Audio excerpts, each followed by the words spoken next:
सरकार संविधान का पालन क्यों नहीं कर रही है?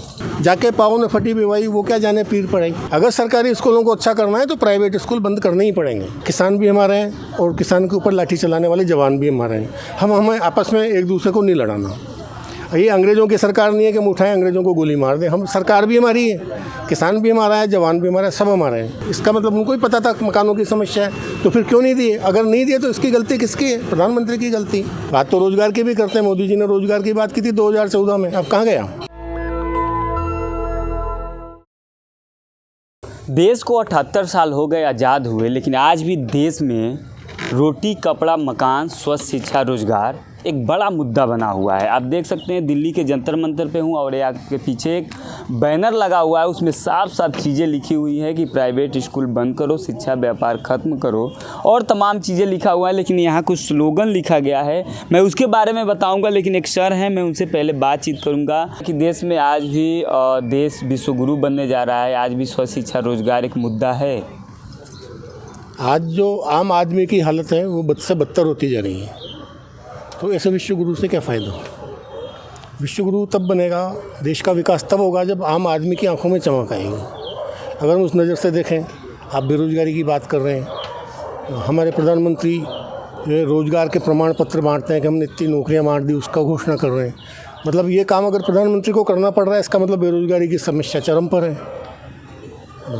आप सामाजिक रूप पर आप यहाँ पर आंदोलन कर रहे हैं, लेकिन इसमें संविधान का ज़्यादा चीज़ आप लिए हैं। जिस तरह से आपने यहाँ पर लिखवाई है कि जिम्मेदारी पूरी करो या गैर जिम्मेदारी हर जाना दो, या हमको जिम्मेदारी का मतलब संविधान दीजिए। आप संविधान की बात कर रहे हैं सर, आपने संविधान में एक बात कही कि संविधान जो है वो सबकी रक्षा करता है, लेकिन इस देश में एक बहुत मतलब अजीब देखने को मिल रहा है कि संविधान की लोग रक्षा कर रहे हैं, उसको लेकर आप क्या कह रहे हैं?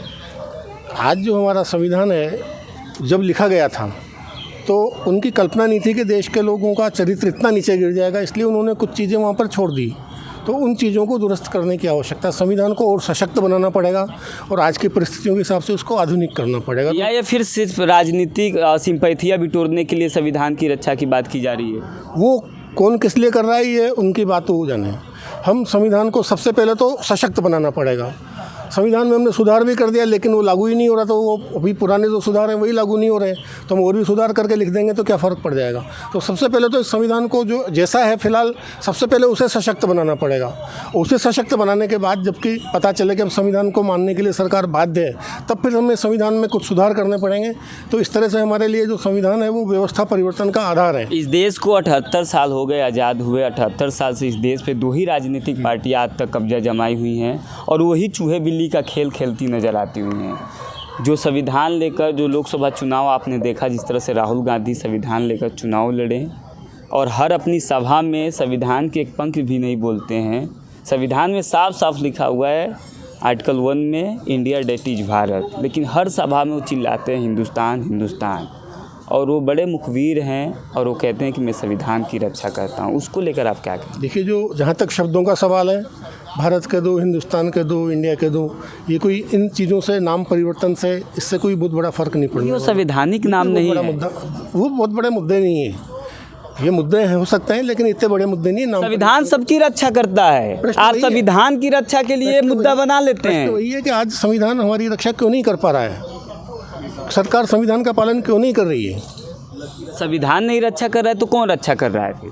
जितना भी कर पा रहा है वो भी संविधान ही कर पा रहा है। ये आपकी बात सही है, लेकिन आज संविधान इतना मतलब बेबस है, या सरकार उसको इतना तोड़ मरोड़ के पेश कर देती है, फिर संविधान में कुछ गलतियां होती हैं तो उसको इस तरीके से संविधान विशेषज्ञ उसकी व्याख्या करते हैं कि पता ही नहीं चलता। आज जैसे आप उदाहरण के लिए दिल्ली लो, पता ही नहीं चलता कि कौन पावर मुख्यमंत्री के हाथ में, कौन सी पावर एलजी के हाथ में है।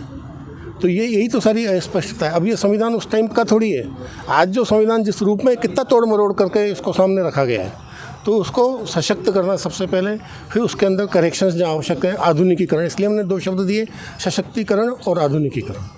आप महंगाई बेरोजगारी की भी बात जोड़ रहे थे इसमें, और 80 करोड़ लोगों को जो राशन दिया जा रहा है, क्या लग रहा है कि जिस तरह से 10 साल में मोदी जी की सरकार रही और भी है, तीसरी बार भी सरकार उनकी केंद्र में बनी हुई, क्या लग रहा है कि जो बेरोजगारी और भ्रष्टाचारी और इस तरह का जो चीज़ें फैली हुई हैं 10 साल में एकाएक आ गई कि कांग्रेस के टाइम में भी थी ऐसी? यहाँ पार्टियों का सवाल ही नहीं है, हम व्यवस्था की बात कर रहे हैं। हमारा कांग्रेस से या व्यवस्था बीजेपी तय से कौन करेगा? व्यवस्था तय कौन करेगा? राजनीतिक पार्टियां ही करेंगी। जो पार्टियां इस व्यवस्था से पोषित हो रही हैं, जिनको इस व्यवस्था में मौज है, वो क्यों बदलाव करेंगे, वो क्यों व्यवस्था बदलेंगे? व्यवस्था बदलने के लिए जनता को ही सामने आना पड़ेगा। जाके पाँव में फटी बीवाई, वो क्या जाने पीर पड़ाई, तो जनता को ही सामने आना पड़ेगा। जनता को सामने आना पड़ेगा। हाँ, ये जो दोनों जो बड़ी राजनीतिक पार्टियां कांग्रेस और बीजेपी हैं, दोनों को हटाना सभी को पड़ेगा। हटाना पड़ेगा। आज पूरे देश में सभी को एक सिरे से कैसे खारिज कर सकते हैं? आज पूरे देश में लगभग 10,000 फैमिली हैं, चाहे कोई सी भी पार्टी के, आज किसी भी जगह देख लो, वही आदमी इस पार्टी में चला जाता है, वही उस पार्टी में चला जाता है। पूरे देश में 10,000 परिवार हैं, उन्हीं की सत्ता चल रही है, तो इसको फिर व्यवस्था कहाँ बदली? आपसे लास्ट सवाल लेंगे हम सर। जिस तरह से आप कह रहे थे कि कच्चे मकान हो चाहे पक्के मकान हो, चाहे वो अवैध हो चाहे वैध हो, आप उसको अगर तब तक पक्के मकान नहीं दे सकते हैं तब तक आप उसको न उजाड़ें, न गिराएं। ये सरकार की जिम्मेवारी होती है और ये हमारा कॉन्स्टिट्यूशनल अधिकार है। लेकिन आप देखे होंगे देश में तमाम उदाहरण दें राम राज्य उत्तर प्रदेश की, जहाँ से बुलडोजर राज की नीति शुरू होती है, उसको लेकर आप कैसे देखते हैं? लगातार घर गिराए जा रहे हैं। यही तो हम बात कर रहे हैं कि मकान आपने बनाए नहीं और घर आप गिराने आ गए। ये तो इसका जो जिम्मेदार है, गुनाहगार है, वो तो प्रधानमंत्री हैं। उन्होंने कहा था कि हम 2022 तक मकान दे देंगे। इसका मतलब उनको ही पता था मकानों की समस्या है, तो फिर क्यों नहीं दिए? अगर नहीं दिए तो इसकी गलती किसकी है? प्रधानमंत्री की गलती। तो आप घर तो कहते हैं कि 2 करोड़ से अधिक पक्के मकान दिए गए हैं। उन्होंने ये थोड़ी कहा था 2 करोड़ देंगे, उन्होंने कहा था सबको देंगे। कहीं कहा था कि हम 2 करोड़ लोगों को मकान देंगे? सबको देंगे तो सबको दीजिए। लगातार देश में सरकारी स्कूल बंद किए जा रहे हैं, लेकिन आप यहाँ पर लिखे हुए हैं कि प्राइवेट स्कूल बंद करो। बिल्कुल प्राइवेट, लेकिन देखा जाए तो इसके अपोजिट हो रहा है, सरकारी स्कूल बंद किए जा रहे हैं। देखिए, जब से पानी की बोतल बिकने लगी है तो सड़क पे जो लगने वाली प्याऊ बंद हो गई, तो ये प्राइवेट स्कूल चलेंगे तो सरकारी स्कूल सारे बंद हो ही जाएंगे। अगर सरकारी स्कूलों को अच्छा करना है तो प्राइवेट स्कूल बंद करने ही पड़ेंगे। जाति और पूंजीपतियों पर आपने प्रश्न उठाया, इन दोनों का निवारण कैसे हो सकता है? कैसे लोग इन दोनों से निकल सकते हैं? देखिए, आज की तारीख में जाति का कोई उपयोग बचा नहीं है, ज़बरदस्ती जातियों को थोपा जा रहा है। सबसे आधारभूत चीज़ है शिक्षा। फ्री शिक्षा हो, निःशुल्क शिक्षा हो, कंपलसरी शिक्षा हो, एक जैसे बच्चों की एक साथ शिक्षा हो, एक साथ बच्चे पढ़ें, एक साथ रहें, और सबको रोजगार की गारंटी हो। ये 2 चीज़ें होंगी तभी जाति विहीन समाज का रास्ता खुलेगा। तो राजनीतिक पार्टियां जो कांग्रेस है, अभी हरियाणा में चुनाव आपने देख रहा हो रहा है, विधानसभा चुनाव, राजनीतिक पार्टियां हैं जो लगातार दावे कर रही हैं कि सबको रोजगार मिलेगा, बेरोजगारी भत्ता दिया जाएगा, वृद्धा जो लोग हैं उनको पेंशन मुहैया कराया जाएगा। अब इससे ज़्यादा क्या कर सकते हैं? तो दो ना, बेरोजगारी भत्ता क्यों दे रहे हो? रोजगार दो ना। बेरोजगारी भत्ता दिया जाएगा के अंदर ये बात समाहित है कि वो रोजगार नहीं देंगे, वो रोजगार नहीं देंगे, तभी तो बेरोजगारी भत्ता देंगे।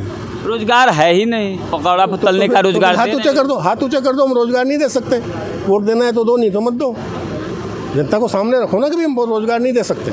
आप डॉक्टर के पास जाते हैं, डॉक्टर कहता है भाई साहब इस बीमारी का इलाज तो कैंसर वाले के पास जाओ, मेरे पास इसका इलाज नहीं है। नीम हकीम होता है तो लगातार आपको पुड़िया देता रहता है। तो यही काम पुड़िया देने का नेता लोग करें, मना कर दे भाई इस समस्या का इलाज। भाई महंगाई हम दूर नहीं कर सकते, बेरोजगारी दूर नहीं कर सकते, गरीबी नहीं मिटा सकते। इन मुद्दों को आप लोग आम करा सकते, बोल दे भाई हमसे दंगे कराने हैं तो हमको वोट दो। सरकार वही बात करे। कौन दंगा कराता है? होते नहीं है कि देश में दंगे? क्यों, रोकती तो है ही है राजनीतिक पार्टियां, शासन प्रशासन सब तो उसी के लिए लगाया गया है, रोकने के आपकी लिए। दिल्ली में ही दंगा हुआ, पहले से संकेत मिल रहे थे दंगा होने वाला है। सरकार चाहती तो नहीं रोक सकती थी। चलिए, ये जो आपका जो ये मुहिम है स्वच्छ शिक्षा, रोजगार, रोटी कपड़ा मकान, इसको आम जनता को आप कैसे समझाएंगे? आम जनता के बीच में योजना कैसे लेकर जाएंगे? बात को आगे पहुंचाएंगे, हम भी लोगों के बीच में जाएंगे। चर्चा आंदोलन हमने शुरू किया, लोगों के बीच में चर्चाएं करेंगे। और ये जो योजनाएं आप चला रहे हैं, अगर ये सरकार नहीं मानती है तो इसके बाद आप क्या तो करेंगे? सरकार के ऊपर हम कोई आंदोलन नहीं करने वाले, है ना। किसान भी हमारे हैं और किसान के ऊपर लाठी चलाने वाले जवान भी हमारे हैं। हमें आपस में एक दूसरे को नहीं लड़ाना। ये अंग्रेज़ों की सरकार नहीं है कि हम उठाएं अंग्रेज़ों को गोली मार दें। हम सरकार भी हमारी है, किसान भी हमारा है, जवान भी हमारा है, सब हमारे हैं। इसलिए हम व्यवस्था परिवर्तन बोर्ड के माध्यम से चर्चा करेंगे, उसके बाद सरकार सुधर जाती है, अच्छी बात है, नहीं तो चुनाव लड़ेंगे। तो 78 साल से इस देश में व्यवस्था परिवर्तन तो लगातार चला आ रहा है, कभी कांग्रेस, कभी बीजेपी, कभी कांग्रेस, कभी बीजेपी। सब व्यवस्था परिवर्तन नारा है, किसी ने नई व्यवस्था की बात नहीं की। हम नई व्यवस्था का पूरा ब्लूप्रिंट हमने तैयार किया हुआ है। ये लोग व्यवस्था परिवर्तन की बात नहीं करते। वो नारा उनको लगता है कि व्यवस्था परिवर्तन की ज़रूरत है, इस नारे से चुनाव जीत सकते हैं। बात तो रोजगार की भी करते हैं, मोदी जी ने रोजगार की बात की थी 2014 में, अब कहाँ गया।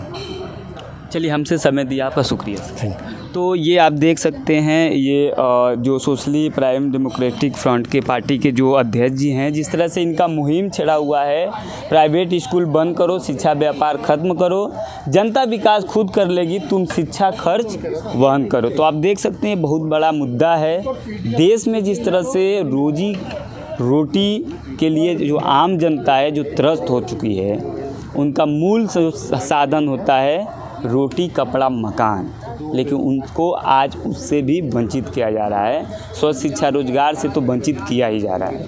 साफ साफ ये कह रहे हैं कि देश में 78 साल से कांग्रेस और बीजेपी की सरकार रही। ये चूहे बिल्ली वाला जो खेल है वो 78 साल से चलता आ रहा है। अगर व्यवस्था परिवर्तन करना है, सामाजिक न्याय की बात करना है, हर व्यक्ति को शिक्षित करना है, हर व्यक्ति को रोजगार देना है, तो किसी तीसरी पार्टी का आना जरूरी है। आप क्या सोचते हैं, हमें कमेंट में ज़रूर बताइएगा। शुक्रिया। नेशनल दस्तक की आपसे गुजारिश है कि अगर इसको बचाना चाहते हैं तो नेशनल दस्तक को सब्सक्राइब करने के लिए रेड कलर के सब्सक्राइब बटन को दबाएं, फिर बेल आइकन की घंटी दबाएं। नेशनल दस्तक को बचाने के लिए बहुत ज़रूरी है कि हर खबर को शेयर करें, लाइक करें, कमेंट जरूर करें।